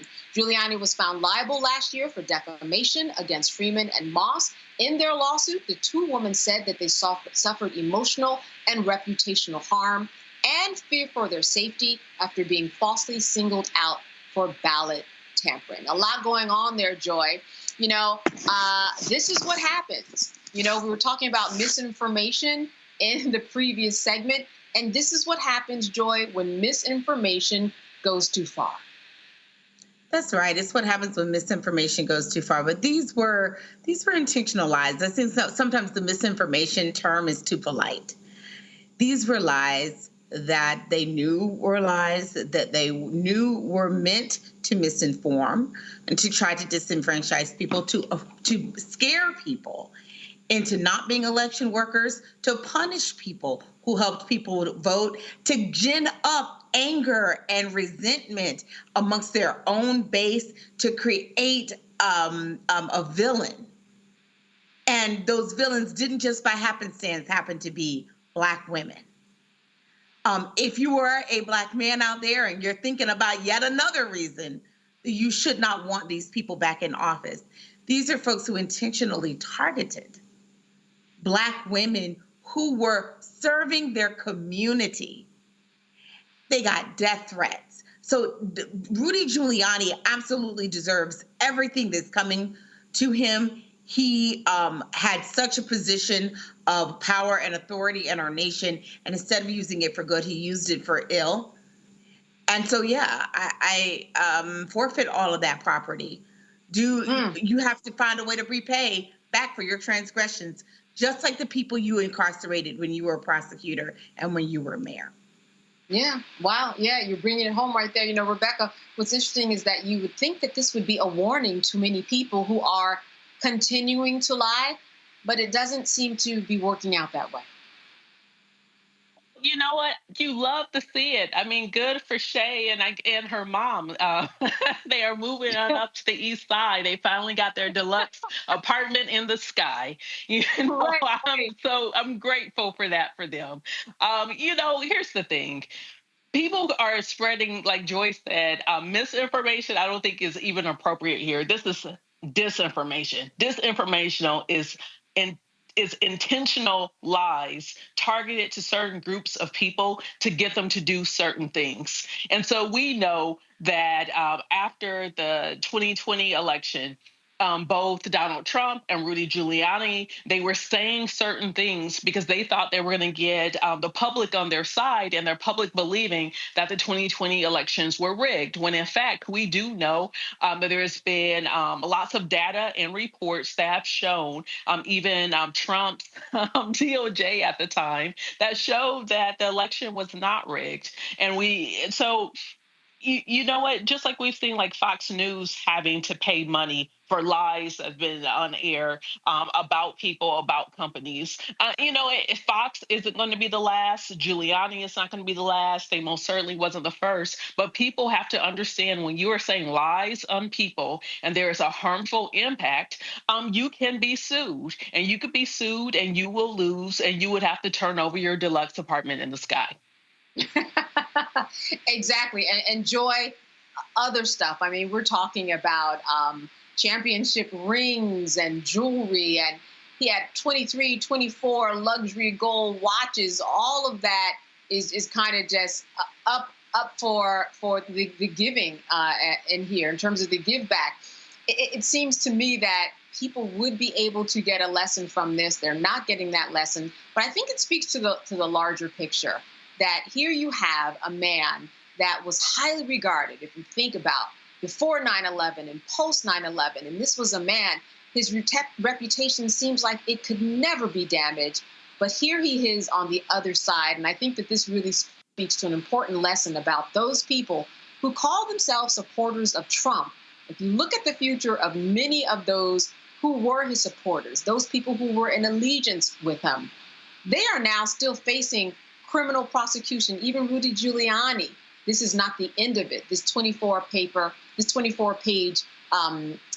ruling by the judge. He's going to be going back to court in Georgia. He's going to be going back to court in Arizona on other criminal cases having to do with this vote. I think that this is a clear picture of what's going to happen to a number of people in Donald Trump's circles. I think that's right. I remember Dave Chappelle going on Saturday Night Live once, and in his cold open, he said, what kind of man profits while his friends die? At the time, we were in a moment of COVID. But the truth is, Donald Trump has thrived in that. He is the kind of person who excels off of the backs of his friends. There is a heap of bones where reputations used to be. People following him, thinking that he was some pathway to glory, some pathway to resurgence. He is not. He is a pathway to death, to a ruined reputation, to, in many cases, jail, right? And the people who come on the other side only come out when they have to completely disavow him and all of the other things that he said before. We have seen it happen before. I think we're going to see it happen with J.D. Vance. Who's out there defending J.D. Vance? As he is weird, but he was someone that could have been a rising star, but he hitched his wagon to someone who is a disaster. Now Trump makes fun of him and is discarding him in the trash heap of history. Same thing with my former law school classmate, Governor DeSantis in Florida. Haven't heard from him since. He has been destroyed. Donald Trump is destroying the Republican Party, which is why their leaders are breaking apart from them and supporting Kamala Harris. Rebecca, he deserves it. He deserves it. What is it that Vice President Kamala Harris should be doing at this point? And I say this because you have all of these things going on, everything we've talked about on this show right now. It seems like so much should be working to her advantage. Certainly, we know that she's making her rounds, has been more specific about her plans to increase housing and bring down healthcare costs. But what else could she and should she be doing at this point to bring it home?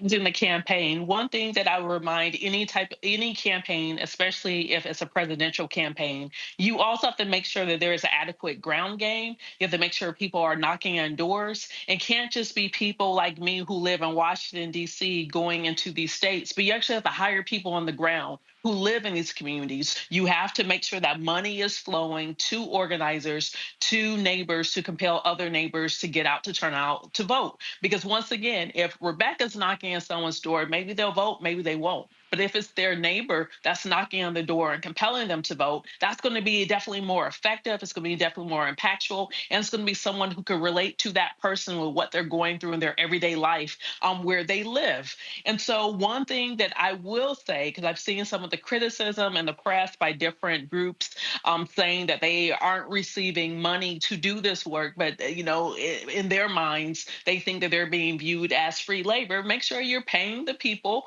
and make sure that on the ground there's lots of movement. There's still 13 days, 13 long days. This election could really go either way at the top of the ticket. But the group that has the strongest ground game is compelling people to go vote is the group that's going to win. Yeah, and I'm going to close on you, Joy, before we go to break. A lot of people who said, who voted early, they said, I went in, I didn't know who I was going to vote for until I went in there. So there's time. There is time for people to and make themselves informed.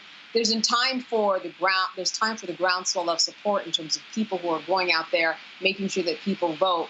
There's time to make a change, even though we are less than 2 weeks away. I said it before, I'll say it again. I want us to focus on people who are apathetic, who need to be reminded of how important their vote is. We know those people to come out, and I know that when they come out, they're going to support Kamala Harris. If you're not decided right now, you're not going to go out and support Donald Trump. Those are going to break towards Harris. So I want us to focus on people who are undecided, undecided about whether to vote, not necessarily who they're going to vote for. Then I want us to talk about joy. This feels a lot more like Obama moment than God bless her, but Hillary moment. We need to have a groundswell of people who are excited about where our country is moving towards we're one of the last major nations to not have a woman president. That's important. We can lead into that. Future, hopefulness, joy, freedom. We have been moving away from that that's the promise of Donald Trump. That's the promise of Donald Trump. Joe Biden helped us repair from his disastrous administration, Trump's administration. Now we have the ability to move forward beyond not just repairing, but driving forward. That's what the closing argument should be of this next couple of days for the Harris campaign. All right, you are watching Roland Martin Unfiltered live here on the Black Star Network. We'll be back after these messages. Stay tuned. Disastrous, alarming, a plan that shreds American values. That's what independent news sources and conservatives are saying about a proposal from right-wing extremists called Project 2025. It would threaten hundreds of thousands of jobs created by the Clean Energy Plan, give massive tax breaks to big oil, and roll back protections that keep corporations from poisoning our water with toxic chemicals. Project 2025, a dream for them, a disaster for you. In 2016, Donald Trump said he would choose only the best people to work in his White House. Now those people have a warning for America. Trump is not fit to be president again. Here's his vice president. Anyone who puts himself over the Constitution should never be president of the United States. It should come as no surprise that I will not be endorsing Donald Trump this year. His defense secretary. Do you think Trump can be trusted with the nation's secrets ever again? No. I mean, it's just irresponsible action that places our service members at risk, places our nation's security at risk. His national security advisor. Donald Trump will cause a lot of damage. The only thing he cares about is Donald Trump. And the nation's highest-ranking military officer. We don't take an oath to a king or a queen or to a tyrant or a dictator. And we don't take an oath to a wannabe dictator. Take it from the people who knew him best. Donald Trump is a danger to our troops and our democracy. We can't let him lead our country again. I'm Kamala Harris, and I approve this message. Here's a 78-year-old billionaire who has not stopped whining about his problems. Oh, she had a big crowd. Oh, the crowd. This weird obsession with crowd sizes. It just goes on and on and on.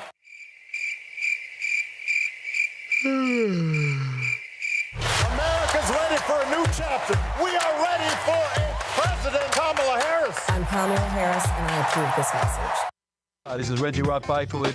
You're watching Roland Martin, unfiltered, uncut, unplugged, and undamn believable. You hear me?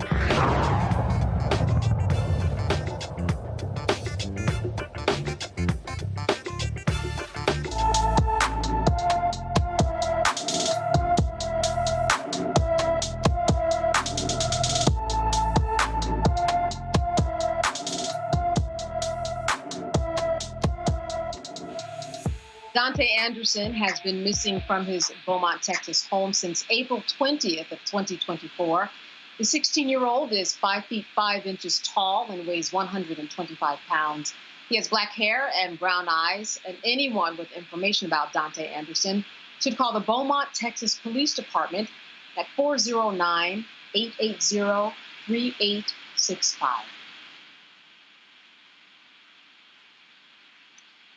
A federal appeals court upheld a trespassing conviction for a former New Mexico politician who became the first January 6 Capitol rioter to be removed from his post under the Constitution's ban on insurrectionists holding office. Coy Griffin organized a group of Cowboys for Trump, is what the group was called. He jumped a stone wall outside the Capitol to get on the inauguration stage. Griffin was convicted of 2 misdemeanors, including the trespassing charge, and was sentenced to 14 days in jail and a year of supervised release. This case is among a handful that tested the foundational approach the Justice Department took to prosecute hundreds of Capitol rioters. And the decision has been long awaited since it was argued last December by those handling cases coming through the federal court in Washington, D.C. Well, Rebecca, we are not surprised. I don't think this comes as a surprise to anybody, but it is an interesting precedent when we talk about the people who are continuing to appeal their positions and their convictions and their time served in jail. Very simply put, you cannot break into Congress. You cannot break into the Capitol and think that there aren't any repercussions for doing so. So these are people who are very entitled. They felt like former President Donald Trump gave them the permission structure in order to do what they did on January 6th. This wasn't just, I was caught up in the moment. I didn't know what I was doing, but this was months of planning. That attack on the Capitol was was a treasonous offense. And so these people are getting what they ought to get. You break into the Capitol, you lay siege to the U.S. Capitol, you should go to jail. You should go to prison. You should not be able to run for future office. And if you currently are serving in office, you should no longer be qualified or even allowed to serve in office. Rebecca, I want to stick with you for a moment. Certainly, this is something that people are thinking about might happen again. We don't know. This is what people across the country are preparing for, legislators, Department of Justice. Well, what are your thoughts about the potential of this happening again in terms of the precautions that are being taken now that we know about the potential? Well, here's the difference. We know going into the certification process, it's going to be before January 20th, which means regardless of what happens on November 5th, we know that the sitting president would be President Joe Biden. The sitting vice president will be Vice President Kamala Harris. And so we also know that those are 2 competent people who are willing, ready, and able to call on DC, to work with the mayor of DC, to work with the Department of Defense, to make sure there's adequate security, and that if there is a mob that is forming that's headed to the U.S. Capitol, they will put a stop to it, rather than encourage the crowd, whether the president encouraged the crowd to potentially harm and or kill his own vice president. So it's 2 different scenarios. We are very fortunate as a country that this transition of power, regardless of where it transitions to, it will at least be under the leadership of someone who respects the peaceful transition of power. Joy, do you echo that sentiment? And that if it does happen, certainly we have different people that are in power, or could there be something else that is lurking behind the scenes that we don't know about the same way? Well, we did know about this. Let's be real. When we talk about what the feds knew, they had insight about this. But what are your thoughts about this happening again and what might potentially happen differently this time around? That's right. I hope that the DOJ is not at all hesitant about getting out in front of any potential insurrection as we go into the certification period or in the early January. This is purely, it is a political matter for sure, but it is really about the law and criminality and undermining democracy. And so we need to be really clear that if you're out there planning something, the FBI is hot on your trail and your neighbors are hot on your trail. Keep in mind, many of these people, they didn't arrest them when they were in D.C. They actually went back home and their neighbors turned them in. And then they also caught them on camera because, of course, they were seen in full view of everyone. And just in case you forgot, they didn't just ram their way in. They defecated on offices and surfaces within the Capitol. They killed or led to the death of Capitol police officers. They assaulted them. They took the American flag and used it as a weapon. And then at the end, they got a chance to walk out and go home because Donald Trump did not make sure that we were protected in the way that we needed to be. If that had been anyone else, if you are a man of color, can you imagine? If you're a woman of color, any race, can you imagine? I was a Senate chief. So these were my hallowed grounds, right? This is where I walked. And I remember watching on TV a woman being escorted down the steps. And I thought, if that had been my mother, if that had been me, they certainly wouldn't have treated me so gingerly. These people are criminals. They are thugs. They are people who incited a mob to take over the United States Capitol with the sole goal of that's two goals, trying to kill Mike Pence. So if you're a Republican, J.D. Vance, any Republican, Donald Trump sought and encouraged people and incited them to seek to kill his vice president. He understood what his words were saying. He understood the meaning, and yet he persisted. He played fast and loose with Mike Pence's life. He could have been killed that day. That's right. This is what's at stake. You know, about over 700 people, 730 people have pled guilty. You've got over 500 people who have served some type of incarceration on some level. I just want to stay with you for a moment. Is this a sign enough for people to know, let's not even try this? There have been people who have been appealing this now for years, and they're not coming through as victors on the other side.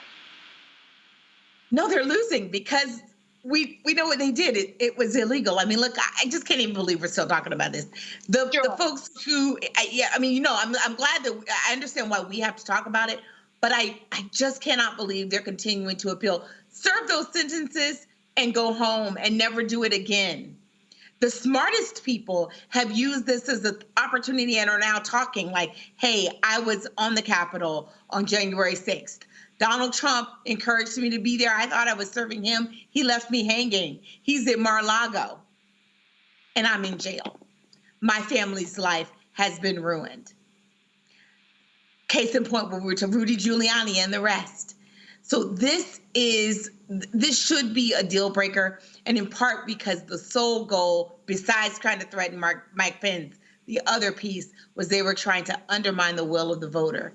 So if you went out and voted for Joe Biden and Kamala Harris in 2020, they were seeking to undo your vote. That's what they were seeking to do. Yeah, Rebecca, it seems as though,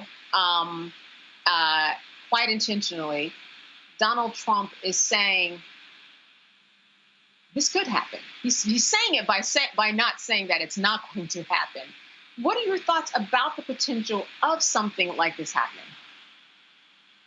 This country has to decide how it wants to move forward. Prior to what happened January 6th, 2021, the last time we saw such a large-scale insurrection, those folks were able to get houses, jewelry, reparations, and all sorts of things after it happened. And I'm talking about the Civil War. So until this country actually deals with its past, because like Joy mentioned, if these are, Joy said people of color, but I'm going to be a little bit more specific. If this was Black men and Black women storming the U.S. Capitol, we would have seen Black men and Black women being slaughtered on national TV, made an example. And so until this country, and I'm not suggesting that we want it to go that way while we're awaiting the count, waiting the certification, if there is some type of incursion. But I just want to note, if the race of these people were different, the outcome definitely would have been different.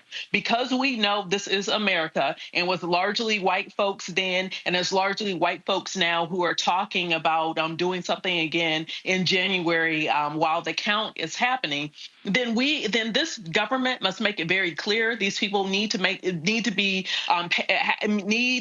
face some serious prison time. They need to be fined in a way where not just them, but their families and maybe their next generations feel that fine, because these people have to understand that you cannot do this in this country. Otherwise, then that means every single election, every single presidential cycle that we have moving forward can be impacted by potential insurrections. So this country has to decide whether or not we observe and we want the peaceful transition of power. And if people are committing treason, then this country has to decide through its court system how it's going to deal with it in such a way to discourage people from doing this in the future. All right. Get informed. Stay informed. That is the message, the takeaway, I think the big one from here this evening. I want to thank both of you for being with us today, Rebecca Carruthers and Joy Cheney. Good to see you as always. It was the ladies' night tonight. Good time seeing you. Good time seeing you. Thank and you. Thank you to all of you. Yes, thank indeed. You, and absolutely. Thank you for all of you who watched this evening.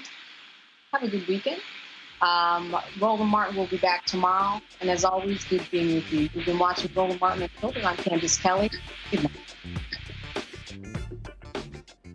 Folks, Black Star Network is here. Oh, no punches! I'm real revolutionary right now. Support this man, Black Media. He makes sure that our stories are told. Thank you for being the voice of Black America, Roland. Stay black. I love y'all. All momentum we have now, we have to keep this going. The video looks phenomenal. See, there's a difference between Black Star Network and Black-owned media and something like CNN. You can't be Black-owned media and be scared. It's time to be smart. Bring your eyeballs home. You dig?